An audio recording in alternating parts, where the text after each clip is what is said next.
Vasanthakumar Raman blog YouTube ചാനലിലേക്ക് ഏവർക്കും സ്വാഗതം. ഇന്ന് പറയാൻ പോകുന്നത് 4 യുഗങ്ങളെക്കുറിച്ചാണ്. അതിസൂക്ഷ്മം മുതൽ ബ്രഹ്മായുസ് വരെയുള്ള കാലത്തെ ഭാരതീയർ കണക്കാക്കിയിട്ടുണ്ട്. കാലത്തിൻ്റെ ഏറ്റവും സൂക്ഷ്മമായ അളവ് ഒരു അല്പകാലമാണ്. ഒരു താമരയിതളിനെ തുളച്ച് സൂചി പുറത്തേക്കെത്തുന്നതിന് എടുക്കുന്ന സമയത്തെ അല്പകാലം എന്ന് പറയുന്നു. 30 അല്പകാലം ഒരു ത്രുടി, 30 ത്രുടി ഒരു കല, 30 കല ഒരു കാഷ്ഠ, 30 കാഷ്ഠ ഒരു നിമിഷം, 4 നിമിഷം ഒരു ഗണിതം, 60 ഗണിതം ഒരു നാഴിക, 60 വിനാഴിക ഒരു നാഴിക, 60 നാഴിക ഒരു രാവും പകലും ചേർന്ന ദിവസം, 15 ദിവസം ഒരു പക്ഷം, 2 പക്ഷം ഒരു മാസം, 12 മാസം ഒരു മനുഷ്യവർഷം, ഒരു മനുഷ്യവർഷം ഒരു ദേവദിനം. മനുഷ്യരുടെ ഒരു വർഷം ദേവകൾക്ക് ഒരു ദിവസമാണ്. 360 മനുഷ്യവർഷം ദേവകളുടെ ഒരു വർഷമാണ്. ഇതിനെ ദേവവർഷമെന്നും ദിവ്യവർഷമെന്നും പറയുന്നു. അങ്ങനെയുള്ള 4800 ദിവ്യവർഷങ്ങൾ അഥവാ 17,28,000 മനുഷ്യവർഷങ്ങളാണ് കൃതയുഗ ദൈർഘ്യം. 3600 ദിവ്യവർഷങ്ങൾ അഥവാ 12,96,000 മനുഷ്യവർഷങ്ങളാണ് ത്രേതായുഗത്തിൻ്റെ കാലപരിധി. 2400 ദിവ്യവർഷങ്ങൾ അഥവാ 8,64,000 മനുഷ്യവർഷങ്ങൾ ദ്വാപരയുഗത്തിൻ്റെ കാലദൈർഘ്യമാണ്. 2200 ദിവ്യവർഷങ്ങൾ അഥവാ 4,30,000 മനുഷ്യവർഷങ്ങളാണ് കലിയുഗത്തിൻ്റെ കാലദൈർഘ്യം. ഈ 4 യുഗങ്ങളുടെയും കാലദൈർഘ്യ വ്യത്യാസങ്ങൾ വളരെ ശ്രദ്ധേയമാണ്. സത്യയുഗം അഥവാ കൃതയുഗം എന്ന് പറയുന്ന യുഗത്തിൽ 4800 ദിവ്യവർഷമാണെങ്കിൽ അതിൻ്റെ 3 ഭാഗമാണ് ത്രേതായുഗം, 3600 ദിവ്യവർഷം. എന്നാൽ ത്രേതായുഗത്തിൻ്റെ 2 ഭാഗമാണ് ദ്വാപരവർഷം. ദ്വാപരവർഷം 2400 ദിവ്യവർഷമാണ്. എന്നാൽ കലിയുഗം ദ്വാപരയുഗത്തിൻ്റെ പകുതി ദൈർഘ്യമാണ്.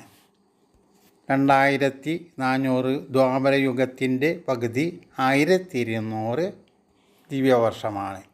4800 ദിവ്യവർഷങ്ങൾ ചേർന്ന സത്യയുഗവും 3600 ദിവ്യവർഷങ്ങൾ ചേർന്ന ത്രേതായുഗവും 2400 ദിവ്യവർഷങ്ങൾ ചേർന്ന ദ്വാപരയുഗവും 1200 ദിവ്യവർഷങ്ങൾ ചേർന്ന കലിയുഗവും ഉൾപ്പെട്ടതാണ് 12,000 ദിവ്യവർഷങ്ങളോട് കൂടിയതാണ് ഒരു ചതുർയുഗം. അപ്രകാരമുള്ള 71 ചതുർയുഗങ്ങൾ ചേർന്നതാണ് ഒരു മന്വന്തരം. 14 മന്വന്തരങ്ങൾ അഥവാ 1000 ചതുർയുഗങ്ങൾ ചേർന്നതാണ് ബ്രഹ്മാവിൻ്റെ ഒരു പകൽ. ഇതിനെ ഒരു കൽപ്പം എന്ന് പറയുന്നു. അത്രയും കാലം ബ്രഹ്മാവിൻ്റെ രാത്രിയാണ്. അപ്രകാരമുള്ള 360 ബ്രഹ്മദിനങ്ങൾ ചേർന്നതാണ് ഒരു ബ്രഹ്മവർഷം. അങ്ങനെയുള്ള 100 ബ്രഹ്മവർഷങ്ങൾ ചേർന്നതാണ് ബ്രഹ്മാവിൻ്റെ ആയുഷ്കാലം. അതിനുശേഷം ബ്രഹ്മാവും പരബ്രഹ്മത്തിൽ ലയിക്കുന്നു. അതോടുകൂടി മഹാപ്രളയം സംഭവിക്കുന്നു. അടുത്ത മഹാസൃഷ്ടിയുടെ കാലത്ത് വിഷ്ണുവിൻ്റെ നാഭീകമലത്തിൽ നിന്നും പുതിയ ബ്രഹ്മാവ് ജാതനാകുന്നു. അദ്ദേഹം പഴയതുപോലെ പ്രപഞ്ചത്തെ സൃഷ്ടിക്കുന്നു. 1200 ദിവ്യവർഷങ്ങൾ 1200 ദിവ്യവർഷങ്ങൾ കലിയുഗം.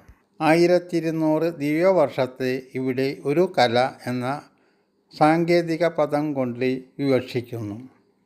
അങ്ങനെ എങ്കിൽ ഒരു ചതുർയുഗം എന്നത് 10 കലകളോട് കൂടിയതാണ് എന്ന് പറയാം. 4800 ദിവ്യവർഷമുള്ള സത്യയുഗം 4 കലകളോടും 3600 ദിവ്യവർഷമുള്ള ത്രേതായുഗം 3 കലകളോടും 2400 ദിവ്യവർഷമുള്ള ദ്വാപരയുഗം 2 കലകളോടും 1200 ദിവ്യവർഷമുള്ള കലിയുഗം 1 കലയോടും കൂടിയുള്ളതാണ്. ഒരു യുഗത്തിൽ എത്രത്തോളം കലകളാണോ ഉള്ളത് അത്ര തന്നെ അവതാരങ്ങളും സംഭവിക്കുന്നു. ഓരോ യുഗത്തിൽ സംഭവിക്കുന്ന വിഷ്ണുവിൻ്റെ അവതാരങ്ങളെക്കുറിച്ച് പറയാം. സത്യയുഗത്തിൽ 4 അവതാരങ്ങളാണ് ഉണ്ടാകുന്നത്: മത്സ്യം, കൂർമ്മം, വരാഹം, നരസിംഹം.